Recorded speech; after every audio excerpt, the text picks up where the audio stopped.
Here's the cover. Can he do it? Kick out at 2. Welcome back to the Kick Out at 2 podcast. God, we've got a lot to talk about. It's been a week. It's been Over a week? Yeah, it's been a hell of a wrestling week. There's been so much we've had. Stand and deliver. Is my camera not on? It's on my side. No, your camera's not on. You might have to start all over again. No, I'm not. No, it's on OBS, so I'm happy. You don't need to see me. What do you mean? I don't need to see you? Because I'm naked. Not people at home. Yes, which is not great for them. Or is it? Who knows? Who knows? Who knows? They might like it. Everyone likes a hairy nip.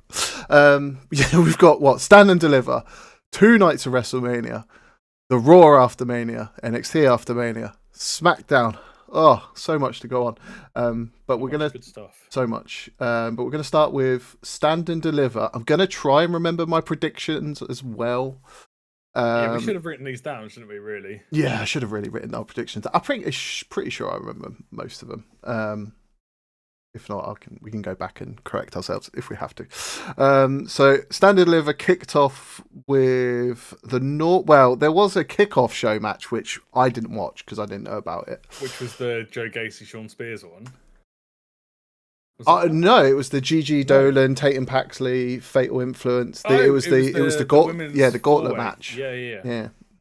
Yeah, which nobody knew about. If you were like the Netflixers, you did not know anything about that until it was too late. Yeah, until like halfway through the show, it's like, Gigi and Tatum are going to challenge the WWE women's tag titles on like the next SmackDown. It's like, on NXT. I actually still haven't watched that match either. I haven't watched it. Obviously, I watched the NXT match, but I haven't watched that kickoff show match. So yeah, I don't even know if it was available. It might have just been like an American only on Peacock or something, or maybe. No, it's CW, isn't it? Oh yeah, in America, maybe. So for us UK Netflix users, the opening match was the North American title: Ricky Saints versus Ethan Page. Yes. To be honest, I can't really remember much about this match. I can remember. That's not fair. I know. It's been so long. I can remember like a couple of bits. I remember like some there was a power slam at one point. There was Boston Crab. Like there was some good moves. But again, I wasn't really interested. Ricky Saints and Ethan Page have worked together before, obviously in former companies, so they've kind of got some good chemistry between them. And this match was a good kickoff, I think, to Stand and Deliver. You know what I mean? You wanted someone to have some. It's nice to have a title fight to start with as well. We'll get into the WrestleMania stuff in a bit, but yeah, it wasn't flashy, but it was good, if that makes sense. Yeah.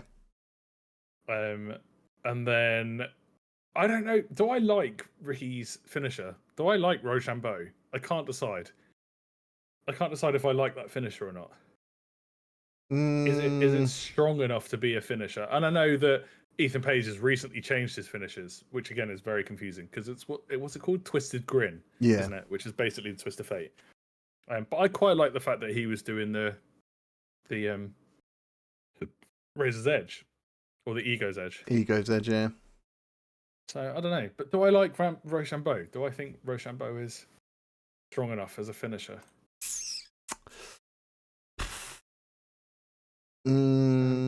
It's what I think it's one of those ones where I need to see it a few more times to like make my judgment on his finisher, whether it's good enough for a There was a bit where Ricky jumped off the ropes onto the announcer's desk and missed.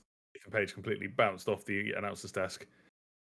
Which was quite cool to see, because again, it's not something I would expect from that kind of match. I'd love to see Ethan Page take a bump like that.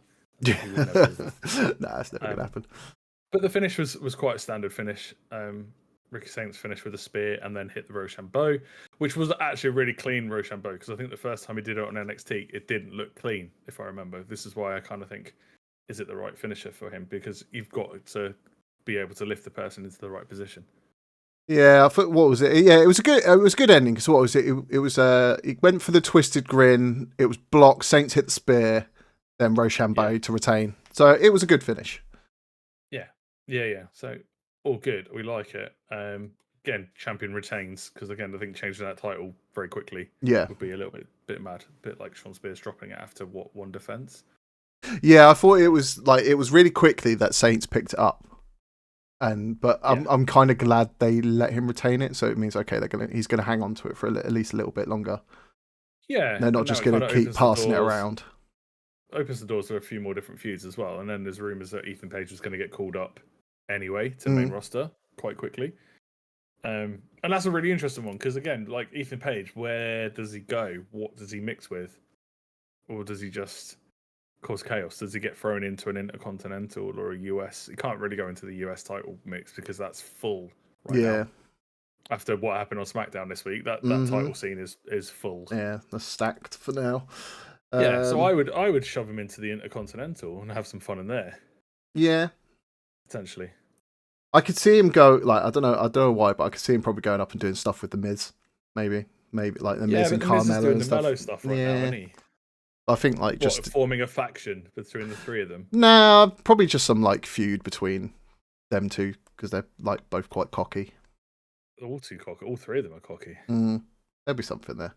Miz retires into a mouthpiece instead of a wrestler. Do we have a rating on that match, or is it just for WrestleMania? I'd say solid. What are we doing? Numbers or letters?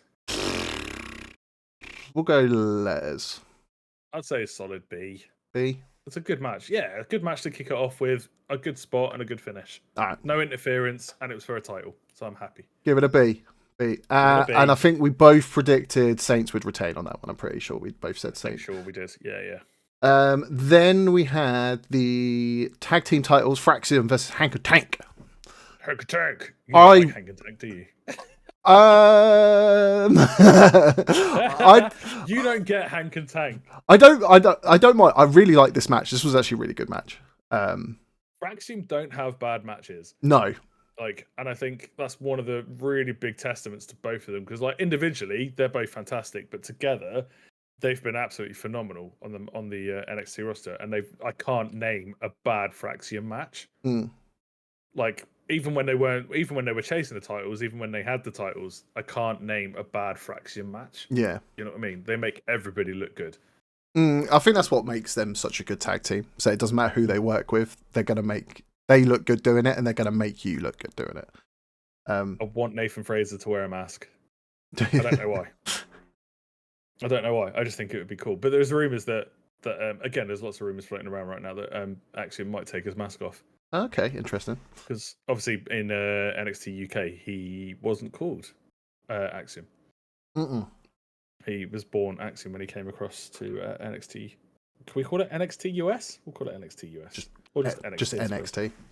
Yeah, but I don't think he'd go back to being a kid. I think he'd keep the Axiom name, but lose the mask. But I don't know. We'll wait and see. I don't think he needs to change his character in any shape or form. Yeah, I think my biggest take, memory wise, when Hank tried to do that big suicide dive, completely and then just completely misses Frazier and crashes out on the table. I'm well shot that table didn't break, and he managed to stay on it as well. I was just like, damn. Reinforced, mate. Yeah. They say it now quite frequently. They're like, now look at our nice reinforced table, and it's still going to break. I know, guaranteed it's going to break. But yeah, the NXT table took a battering because obviously Ricky Saints bounced off it in the first match, and then is it Hank or Tank? One of the two then did it off that one. Yeah. I like their finisher, Hank and Tank's finisher, because that was clean as well. I think it's the first time we've seen it not in a championship fight, but in a clean environment. You know what I mean? They hit it absolutely spot on. Yeah. What's it? It's that testament to Fraxium. I don't know what they call it. It's like a power slam neck breaker combination.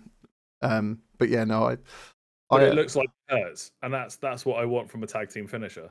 You know what I mean? You want to see some I know Fraxium's is the golden ratio 450, which works again because golden ratio is absolutely ridiculous. The way it looks like he kicks someone's heads off is amazing. I love a 450 as well. Everyone loves a 450.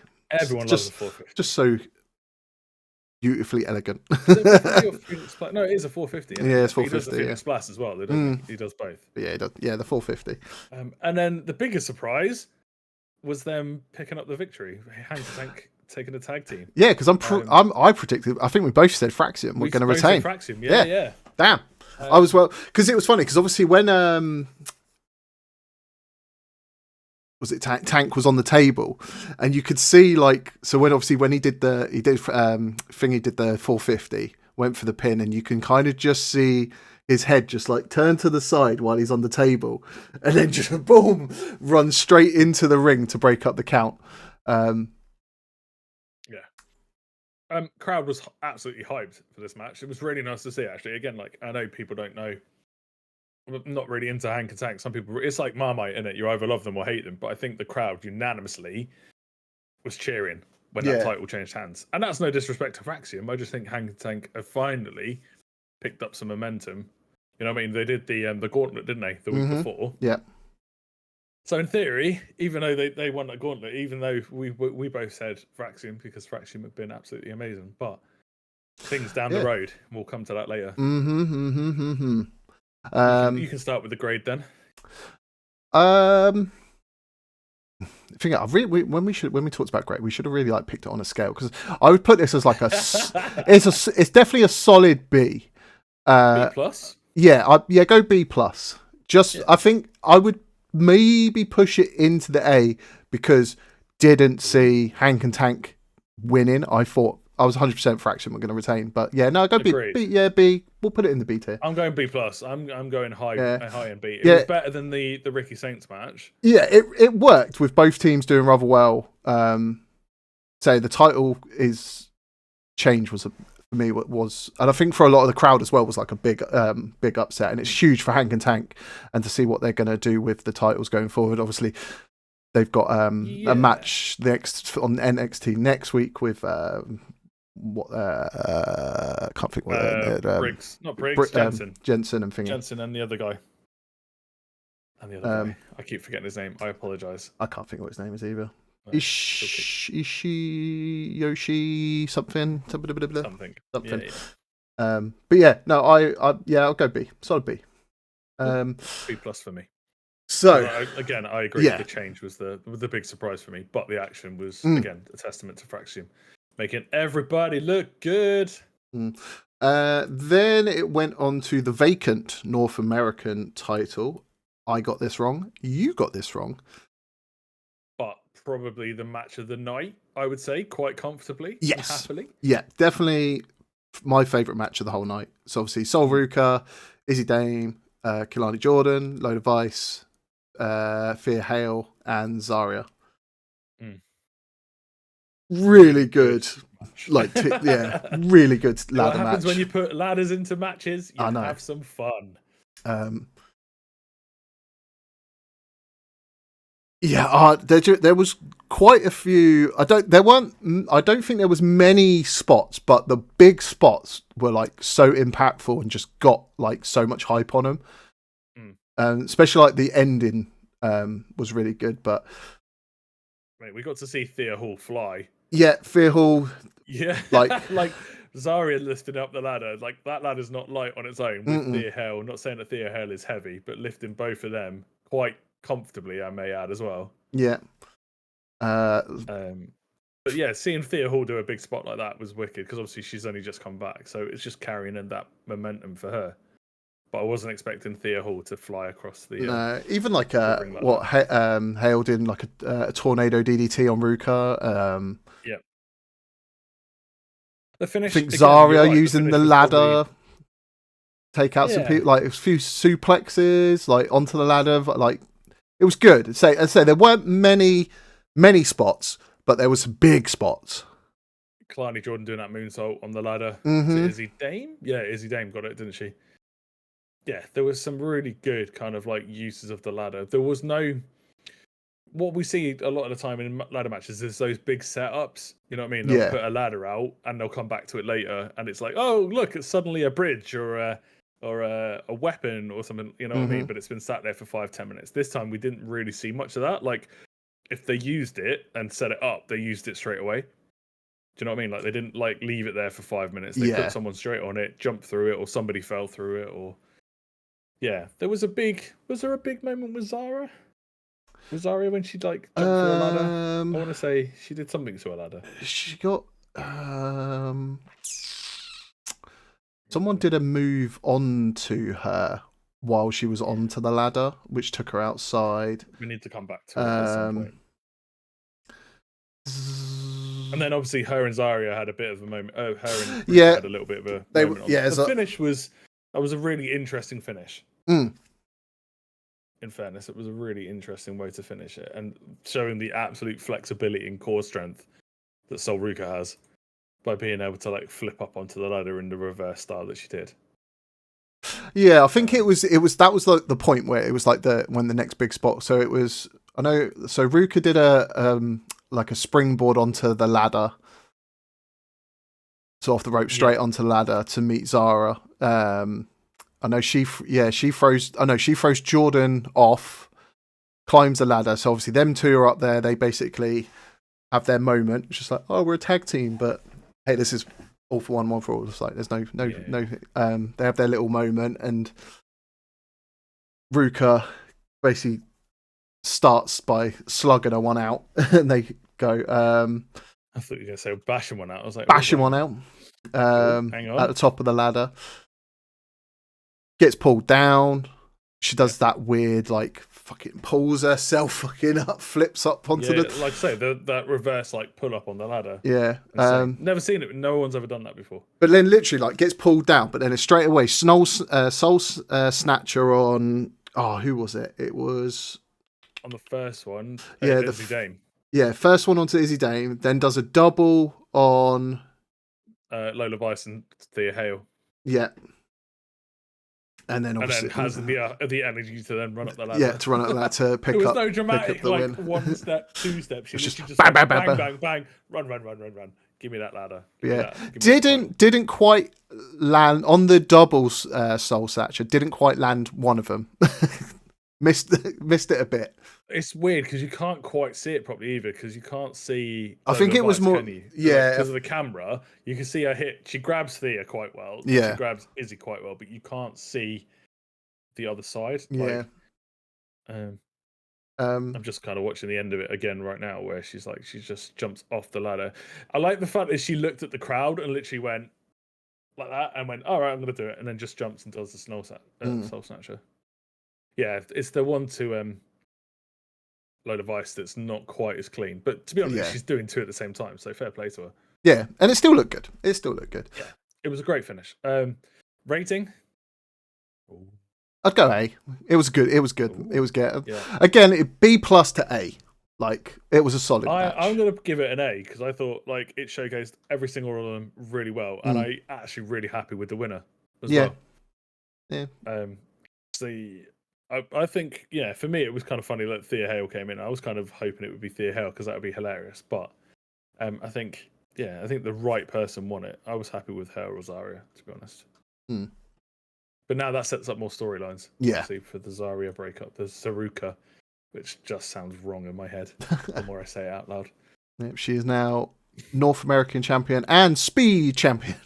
Women's She Speed is title. the second 2-time belt wearer. Mm-hmm. Steph. And then, so then we had Dark State versus the D'Angelo family. And you called this one. I did. I think we both called it saying Dark State were winning, but you called the surprise. And I thought it was the stack turning heel. I thought it was going to go one or two ways because Tony was just like getting pissed off at Stack. And then it was kind of like there was a bit in the ring where it was just like, oh, is Tony... Like, I thought at one point Tony was just going to turn his back and just walk out at one point. Yeah. But no, we had... It was teased all the way through that match with the crowbars. And, yeah. Tony's look of disappointment on his face with him. Yeah.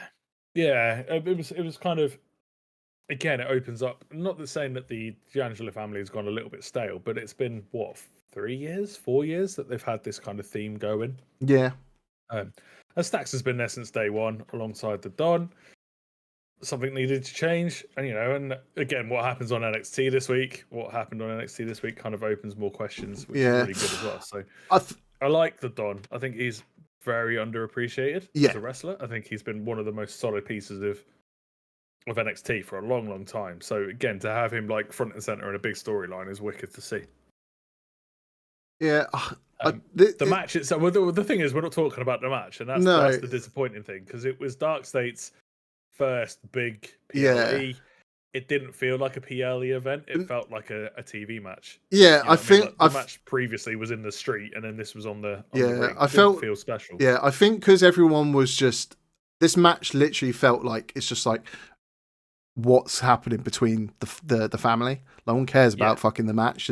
They're waiting to see what Tony and Stacks like. That's what it felt like. Which is a shame. Like I think everyone was just more interested to find out what the ending was going to be rather than the actual wrestling itself. Yeah, I think that's right. I think everyone was waiting for something to happen more than the match. For me, the match is a C.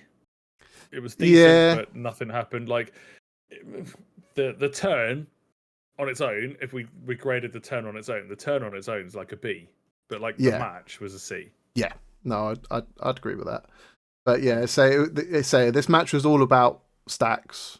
It's been teasing for weeks now, and they finally pulled the trigger on it. But yeah, it just didn't feel. But yeah, no, I'd agree. Yeah, go see on that match. It was a shame.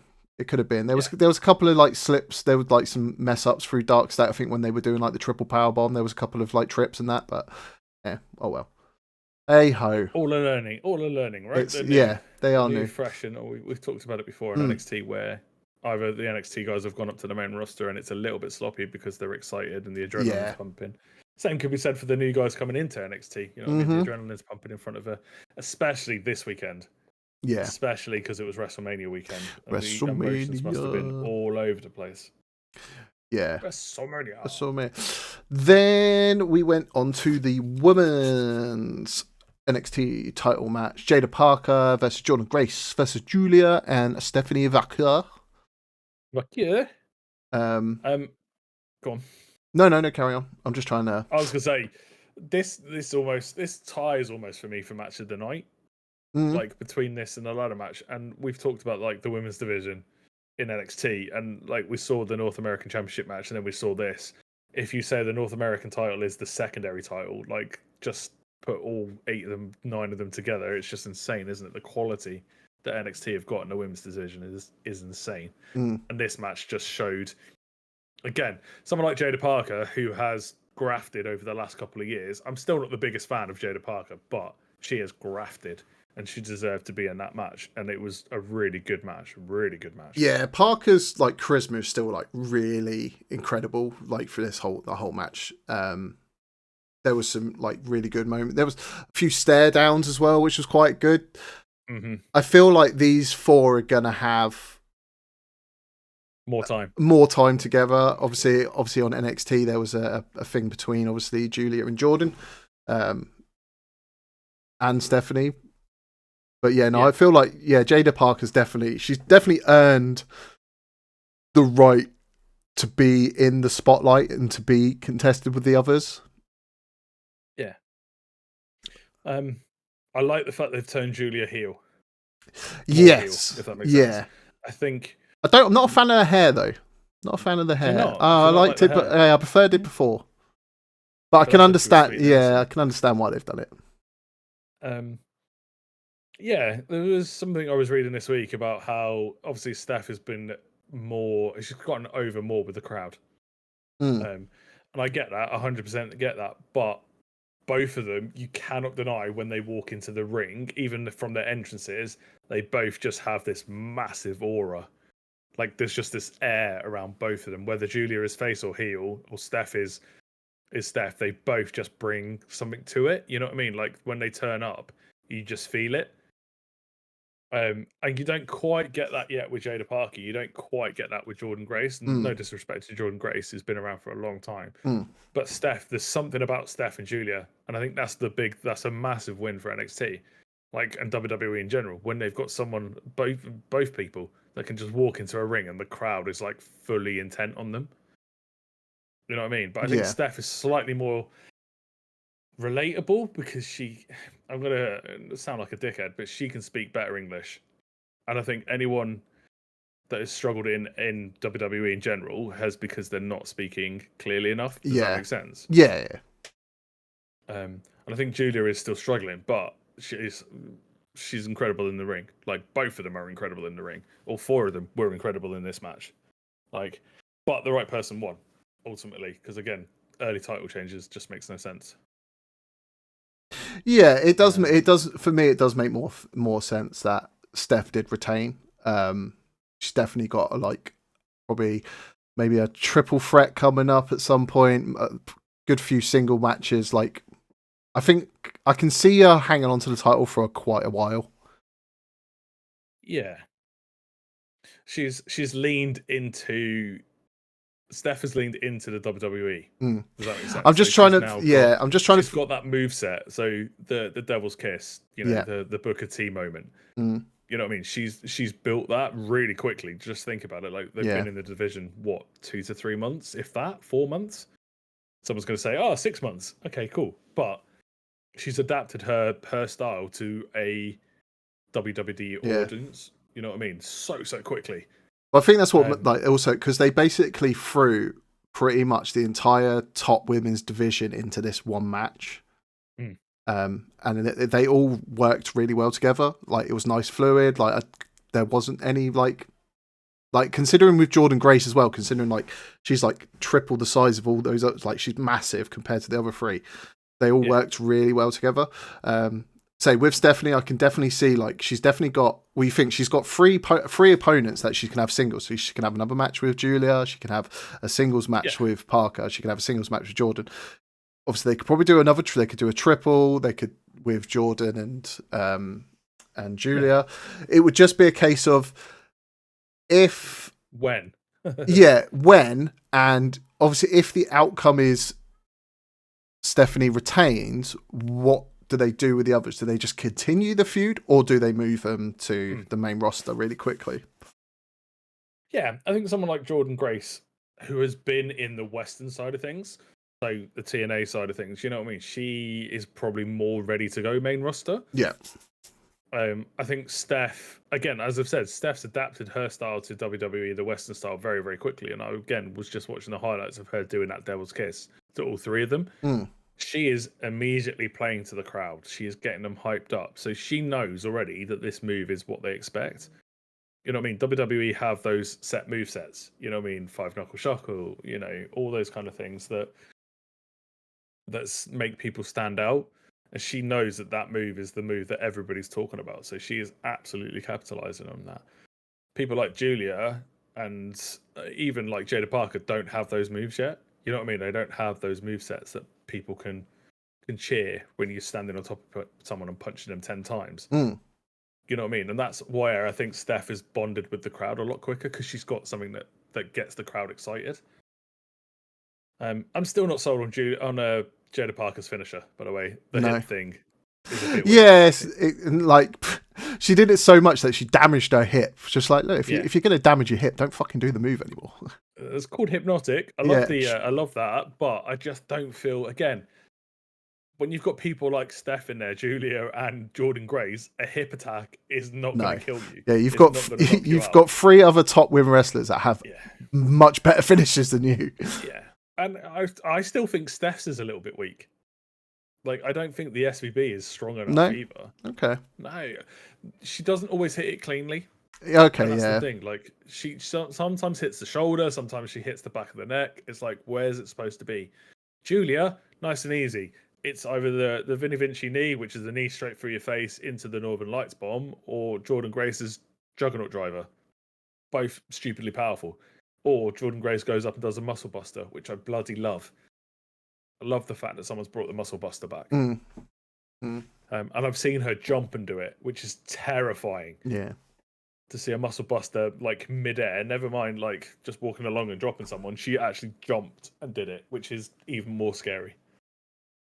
But yeah, no, really happy with the result. Again, opens the door for a few storylines. And again, if you look at the ladder match, you've got those people like Zarya to come up and start doing some more stuff. You've got the Lola Vices, who's been around for a while. Kalani Jordan, still learning. Thea Hale.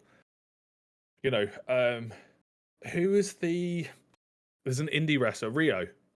So Rio's coming up shortly as well. Hopefully, they're looking to sign Rio.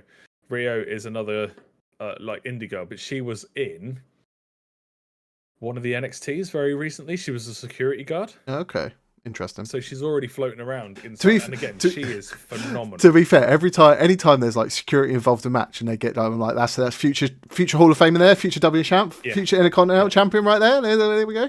But did you notice they didn't do it this time? Like this whole entire weekend, they didn't do a shot to the crowd of like, look at this independent wrestler or this independent wrestler. Do you know what I mean?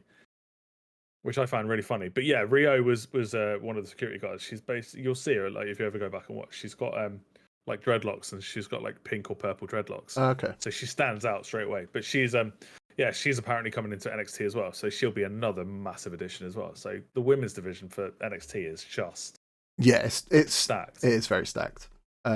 Which then kind of it kind of does it does make you think that because with the NXT women's division so stacked, how many of them are they gonna like? Are they gonna do it like in the next like couple of months? They're just gonna start pulling them all up, just because. Yeah. To see. But you've got to look at it, and again, I've talked about the tag teams so much. Like if you go up into WWE, so if you move from NXT to WWE, you've got 4 singles titles to fight for. So you've got the 2 mid cards, you've got the 2 top ends, and then you've still only got 1 set of tag teams across all 3 brands. Yeah. Like again, just separate it and have it across all 3 brands, and you've then got such a pool of women wrestlers to go across all of that. You know what I mean? Like we've seen some really good team ups. You've got the Soul and Zarya right now, but we've seen people like Jada Parker and Lola Vice. We've seen, Thea Hale and the girls. Fatal Influence are still around. You've got Gigi and Tatum. You know what I mean? Like there's so much talent out in the divisions. Like we've not even talked about those 8 women in the tag team match. You know what I mean? With Roxanne Perez, we've not even talked about Roxanne. No. or Cora Jade. No, no, none of them. You know what I mean? So there's so much talent, like so much women's talent right now. And then they get then you look at WWE and you've got, again, we talked about Bayley off air, like Bayley's not struggling to make an impact. That's not fair on Bayley at all. She has made her impact, but she's not had a sustained impact. Yeah. But then you've got people like Kairi Sane's about to come back. Asuka's about to come back. You know what I mean? Like the division is stacked when you look at Bayley, Charlotte. We can't talk about the returns yet because we haven't got there yet. Nope. Tiffany Stratton. You know what I mean? Like I'm going to say the ex-Speed champion. There's just so much talent in the women's division, and it's just like I feel it's being restricted by not having those tag team belts. Yeah. No, I don't know. There's my rant. There's my rant. there's your rant for the tag team one again. I'm very passionate about that. Yeah, I just think like there is so much talent in that women's division, man, and some of it I feel is just suffocated because they can't give them this screen time. You know what I mean? And there's talks of a women's evolution coming back this year, which would be amazing. But again, it's NXT should be heavily involved in that. Absolutely, there should be an NXT version. You know what I mean? That would be insane. An NXT the night before, and then straight in the WWE version straight after. Yeah, but I don't know, man. As a match, solid A. Yeah, like a solid A match. It's a solid A. Yeah. I'd agree. Happy with the finish. Happy with the champion. Long may Steph rule. Yeah, I think we predicted that one as well. Steph would retain. Right then, the final match of the night was the men's NXT Championship. Obafemi, Javon Evans, Trick Williams. Yeah. Again, I thought solid match. Javon Evans, fucking hell, that man bounces around a lot, doesn't he? Mate, he is talent. He was flipping and jumping and flying fucking everywhere. He is talent, man. For such a young age, he does things that people don't think. And the more I look on YouTube at previous matches of his, mate, some of the stuff he does is so innovative off the ropes. The boy is bouncy. I had because Corey Graves brought up the fact that if obviously Javon Evans didn't win, but he said if he did, he would have become the youngest singles champion in WWE history. I'm like, I'm pretty sure Brock Lesnar was the youngest champion in WWE. Didn't he win his first title at like 19? Or even No. Randy Orton? I swear it was like. I think Randy was the youngest. So right now, Yvonne Evans is literally just turned 20. He's about to turn 20. About turn 21. He's about to turn 21. Apologies. The youngest ever WWE champion was Randy Orton at the age of 24. Okay. There you go. Rey Mysterio won the Cruiserweight Championship at 21. Okay. And Paige won the Divas Champion at 21 as well. I thought there was. I swear, like they like. So, no, I think Brock's. he's still got time. Hornswoggle also won the Cruiserweight Champion at 21 years. Okay. Tyler Bate. Oh, there you go. Tyler Bate. Oh, Brock won the Lesnar was UK 25. Championship. Yeah. Tyler Bate won the UK Championship at 19 years and 10 months. So technically, Okay. So technically, Tyler Bate's the youngest. It's Tyler Bate. But they probably don't count that. And then Nicholas, who won the Raw Tag Team Champion. Okay. And Rene Dupree won the World Tag Team Champions when he was 19 years old. Okay. But the singles championship was Tyler Bate, but they don't count the UK championship anymore because it's been retired. Yeah, it's now the Heritage Cup, basically. Yes. So the youngest ever was David Flair, won the United States champion at 20 years and 3 months and 29 days. Okay. There you go. So Corey Graves would have been wrong. Yeah, he might have been the youngest NXT. I think is probably what Corey Graves meant. No, he said in WWE history. So I think he probably mixed his words, and he probably should have just said NXT history. But yeah, so Bo Dallas won the NXT championship at 22. Okay, cool. Age one at 20. So he's still got another He's got another year to win it. Which I can see happening, to be honest, because Yvonne Evans is absolute money. Yeah, I feel once Obafemi and Tricker, because like they're both big powerhouse people, once they're out of the picture, they're not in NXT. That's when Javon Evans can it's his time to shine, because I think then they can kind of focus, because they've got quite a lot of like fast-paced, high-flying, bouncy people in NXT that they can go, right, this is now the next run for the title. It's going to be these guys. I would slap him into the United States title picture for now. I'm just trying to think who the US title is. Who's the US title holder for NXT? It's Ricky Saints. He's North American. Yeah. Yeah, maybe I wouldn't then. No, maybe keep him in. What I want is him and Wesley to go at it. I want to see a Wesley and Yvonne Evans match where they both just go a little bit crazy. Yeah, you could even throw Ethan Page back into that mix. Yeah. Like there is some good what would you call middleweight class people to go into that division now. But that's after Obafemi and Trick Williams move on up. Yeah, they need to move on to the main roster. Yeah. That's when I would then. I think. The thing is, though, Oba doesn't. I don't think Oba needs to go yet. I think he can sit quite comfortably as the NXT champion for another. He could do a Gunther. I was going to call him Walter. He could do a Walter and just sit on it for 600 days. Yeah. You know what I mean? He is the destroyer. And again, when Obafemi hits you, it feels like he hits you. Yeah. You know what I mean? And he again has got one of those finishes that has been done to death. We've seen power bombs in every shape, form, and everything else. But when he hits that power bomb, it feels like he's hit that power bomb. You know what I mean? I like Trick Williams. I've always liked Trick Williams. I think he grew out of the shadow of Carmelo Hayes. Audience love his theme song. Again, if he goes to the main roster, everyone's going to know who he is straight away. Yep. And he's got a nice finisher that comes out of nowhere. Trick shot. I love the fact that it took so long for it to be called the trick shot. Because again, I've been watching a lot of old NXT, and it was just a running knee or a jumping knee, and it's like someone somewhere just went, "Call it a trick shot." That's amazing. Oh yeah, it's a good idea. But yeah, Obafemi picking up the victory with the fall from grace, which is a great name for a powerbomb, on top of Evans again, and then hits Evans with the powerbomb. Yeah. Which is really interesting that he hit Well, like what? Evans would. Trick gave put Oba through the announce table with like what was that, like a rock bottom bookend Was kind that, of. yeah, do they call it rock bottom or do they call it a bookend? Because I heard the word bookend at some point. I'm assuming bookend because obviously Booker T was there.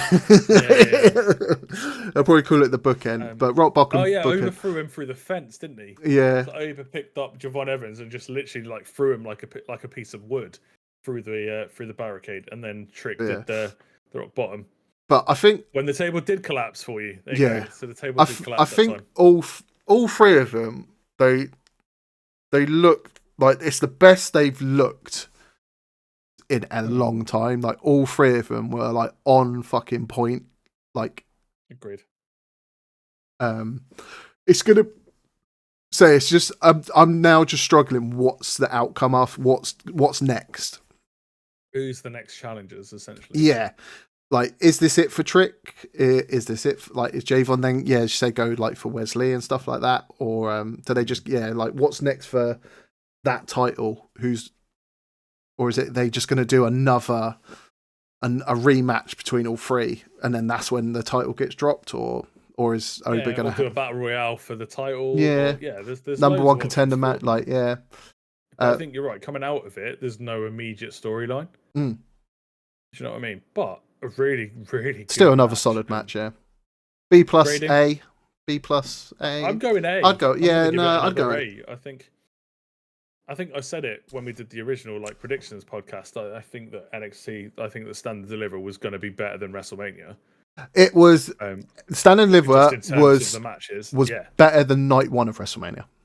Which obviously that's a bold statement. No, night one just like was not. Yeah, no. But what I meant is there was only like 2 good matches in night 2.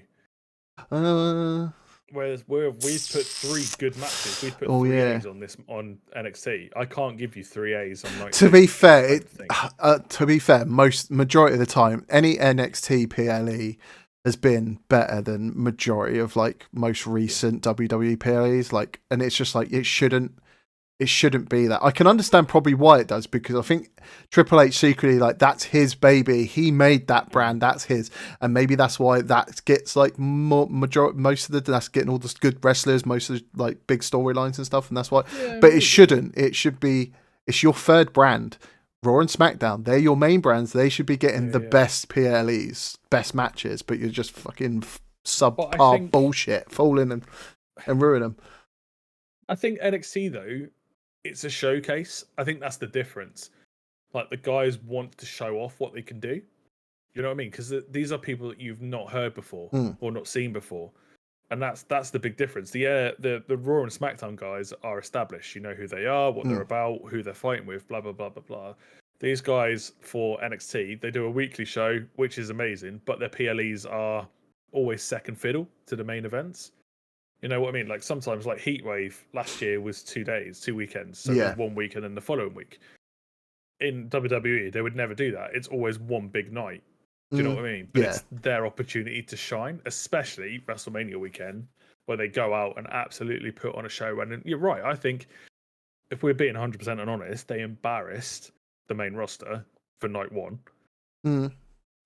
Like, if we're sitting here saying that the third brand is better than the combined top 2 brands, then something's wrong. Yeah, you know what I mean. You're but doing that's something not to wrong. be taken away. Yeah, that's not to take away from any wrestler whatsoever. But the storylines, the action was a hell of a lot better for me on NXT than it was on definitely night 1 of WrestleMania and potentially even night 2. Yeah, because like I say, on night 2, I could give you probably 1 or 2 good matches, and that's about it.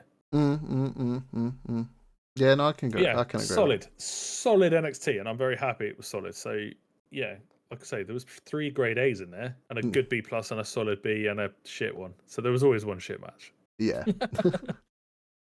But I think we predicted the right winners, apart from Fraxium and Sol Ruka. Yeah. I think everything else was right. So we did pretty good. But excited to see, like I say, what happened. Obviously, we'll talk about what happened. NXT, but it was a solid.